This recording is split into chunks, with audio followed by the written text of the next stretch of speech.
Bienvenue une autre fois. Dans cette partie, on va terminer notre script de jeu Ninja Fruit.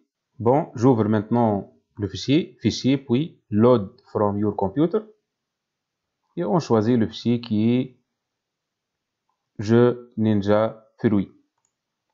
Ouvrir. Voilà, c'est ça. Dans cette vidéo, on va programmer le bouton jouer.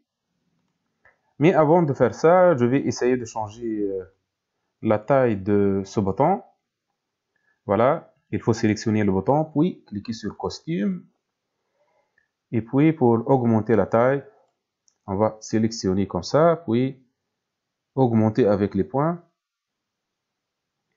la taille de notre bouton. Voilà, comme ça c'est bon. Et n'oubliez pas que pour ce lutin, on a deux costumes, donc il faut faire la même chose avec le deuxième costume. Voilà. L'autre costume maintenant. Sélectionner avec la souris. N'oubliez pas, il faut cliquer sur l'outil. Voilà, sélectionner la flèche de la souris. Et comme ça, et vers le bas un peu. Voilà, c'est bon. Je retourne maintenant au code. N'oubliez pas que ce bouton sera affiché lorsque, voilà, la scène plan 1, voilà, cette scène est affichée. Et n'oubliez pas qu'on a programmé ça. Lorsque je clique sur le drapeau vert, la scène sera affichée. Voilà, la scène qui contient Ninja Fruit. C'est pas la scène de jeu. La scène de jeu s'appelle, voilà, affiche plan jeu. La scène de jeu, c'est l'autre scène qui est plan jeu. Retournons maintenant au code. Donc, ce code sera en fonction seulement si la scène plan 1 est en cours. Dans événement, on va ajouter quand je reçois affiche plan 1. Plan 1, c'est-à-dire ce plan. Voilà. On va appliquer un effet sur ce bouton. Voilà, par exemple, changer le costume, c'est apparence, puis costume suivant. Je clique maintenant. Et bien sûr, pour répéter tout ça plusieurs fois, on va utiliser la boucle et répéter indéfiniment. Voilà. Si je teste maintenant, l'effet n'est pas très joli. On va ajouter un temps d'attente. Voilà, contrôle, puis attendre une seconde avant de changer le costume. Si je teste maintenant, non, c'est pas très bon aussi. On va diminuer le temps un peu, par exemple 0,3. Si je teste, et voilà, comme ça c'est bon. Le joueur ici est invité de cliquer sur le bouton jouer pour commencer le jeu.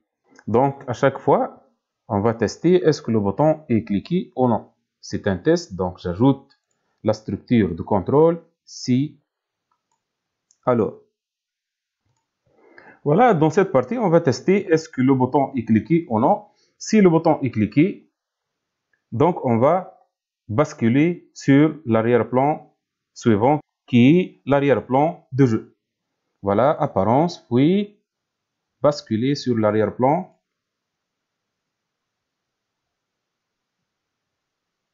Plan jeu. Et au lieu de faire ça, n'oubliez pas, voilà, dans la scène, on a inséré le code. Voilà, basculer sur l'arrière-plan de jeu lorsque le message plan jeu est envoyé. Donc ici, on va seulement ajouter envoyer à tous affiche plan jeu. Maintenant, lorsque l'utilisateur clique, c'est notre condition. Les conditions se trouvent dans capteur. Il y a ici souris pressée. Je vais tester ça. Voilà, je clique sur le drapeau vert. Je clique une autre fois, une autre fois, une autre fois. Voilà. Ici, il y a un problème puisque le bouton contient un autre objet qui est le texte. Donc, parfois, lorsque vous cliquez, le clic ne fonctionne pas puisque le joueur clique sur le texte. Voilà, comme ça. Et parfois, il fonctionne directement. on va pas laisser le jeu comme ça, bien sûr, mais on va ajouter une autre chose. Au lieu d'utiliser souris pressée, on va utiliser couleur touchée. C'est-à-dire lorsque le bouton est touché par la couleur de la ligne dessinée par la souris. C'est la ligne de, voilà, c'est la couleur qu'on a utilisée ici. Mettre la couleur de stylo A. C'est la couleur pour utiliser pour dessiner la ligne qui permet de diviser les fruits. Voilà, ici, c'est la couleur directement, puisque j'ai pas utilisé une autre couleur, la couleur reste la même. Mais si la couleur est modifiée, vous pouvez utiliser le bouton pour détecter la couleur. Voilà, mais le lutin copié n'existe pas dans la scène et je ne peux pas accéder à cette partie. Voilà, le détecteur de couleur fonctionne seulement sur la scène. Donc, je clique sur n'importe où et dans copie, je vais ajouter seulement ici apparence et montrer. Double-clic seulement pour avoir la couleur et détecter la couleur et je clique ici. Maintenant, cacher, double-clic et je supprime cacher. On teste maintenant, commencer. Voilà, la scène sera changée directement vers la scène plan 1 et puis je fais comme ça. Voilà, la scène a été changée vers la scène de jeu. Mais on doit tout d'abord cacher le bouton. Donc, au début, on doit cacher le bouton lorsque le joueur clique sur le bouton pour commencer. Donc, apparence ici, c'est puis cacher. Voilà, si couleur touchée, alors cacher, puis envoyer le message pour changer le plan.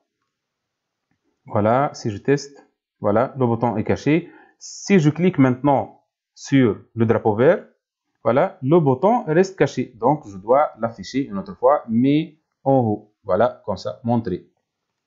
Maintenant, si je teste, voilà, le bouton est caché. Si je clique sur le drapeau vert, le bouton s'affiche une autre fois. Bon, pour ce lutin, on doit changer sa position. Voilà, ici. Et changer la taille un peu. Voilà, taille 50. Pour le moment. Je retourne au code de bouton. Voilà, c'est ça notre bouton. On va l'afficher au début. Puis, on va répéter tout ça indéfiniment. Ça, c'est pour appliquer l'effet d'animation. Voilà, pour changer sa couleur, le costume. Et puis, si l'utilisateur fait comme ça sur le bouton, le jeu commence et le bouton sera caché et on affiche le plan de jeu qui est ça. Maintenant, on passe pour modifier le lutin fruit. N'oubliez pas, le lutin fruit contient plusieurs costumes. Voilà, apple, banana, orange et watermelon. Et on va ajouter un autre costume qui est la bombe. Voilà, on va chercher la bombe.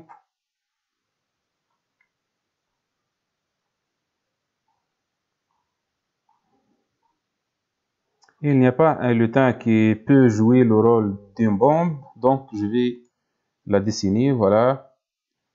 Mettez la souris ici sans cliquer, puis choisir peindre. On va dessiner un cercle. Voilà, appuyez sur le bouton Shift pour dessiner un cercle. Et puis voilà.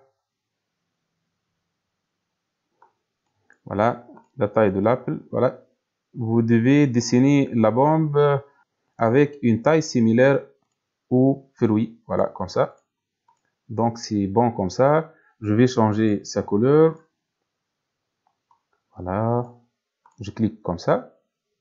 On va ajouter quelque chose. Par exemple, la couleur rouge.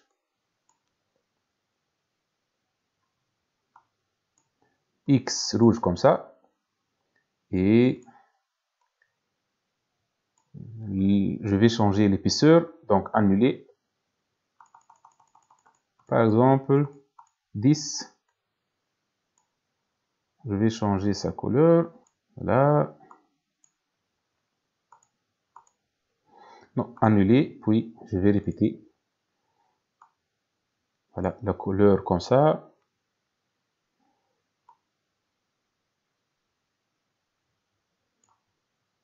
Et je vais ajouter une chose en jaune. C'est comme un coran ou un feu. Voilà, c'est bon comme ça.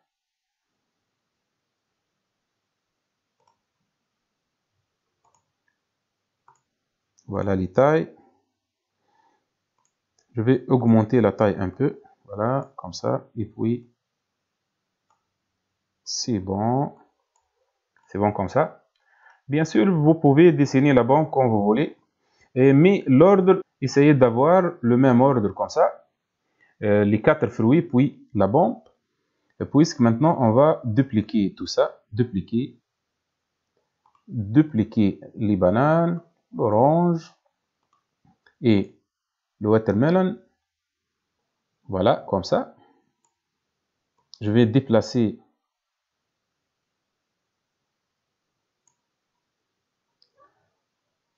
voilà, banane 2,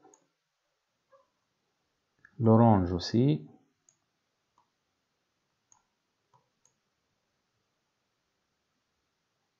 Ça c'est watermelon et ça c'est la bombe. Voilà, apple, banane, orange, watermelon, bombe, puis voilà, apple, banane, orange, watermelon et une autre bombe aussi. Voilà, l'ordre ici est important puisqu'on va modifier le deuxième costume pour chaque fruit. Voilà. Maintenant, on va utiliser l'outil de sélection comme ça. Mais voilà, l'outil de sélection, il permet de sélectionner tout ça, tout l'objet. Voilà. Je ne peux pas diviser l'apple. Il faut faire une chose ici, c'est bien sûr, on travaille avec le deuxième costume. Attention, voilà. Ça, c'est le premier costume. Ah non, je ne vais pas dupliquer la bombe et la bombe ici. Voilà.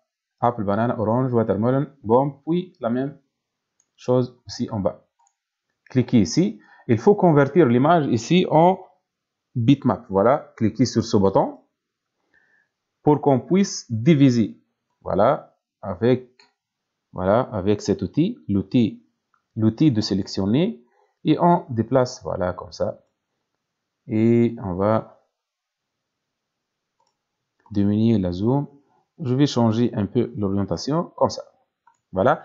On va répéter la même chose pour les autres éléments. Convertir en bitmap. Voilà. Sélectionner la moitié de fruits, puis déplacer comme ça et changer l'orientation. L'orange, la même chose. Voilà. Comme ça. Sinon, donc je dois convertir l'orange en bitmap. Voilà. La moitié presque. Voilà. Dégager comme ça et changer l'orientation. Et la dernière chose, c'est convertir en bitmap, puis sélectionner la moitié. Voilà, l'autre sens. Déplacer un peu et changer l'orientation comme ça. C'est bon comme ça. Pour la bombe, non, on ne va pas diviser la bombe, puisque si l'utilisateur touche la bombe, il perd le jeu. Voilà, comme ça. N'oubliez pas de suivre le même ordre ici. Pour les costumes des fruits avant la division et les costumes après la division. Voilà, je retourne au code et on va terminer le script dans la prochaine vidéo. Et n'oubliez pas d'enregistrer, fichier, sauvegarder, laissez le même nom, cliquez sur enregistrer. Oui, et merci pour votre attention. Au revoir.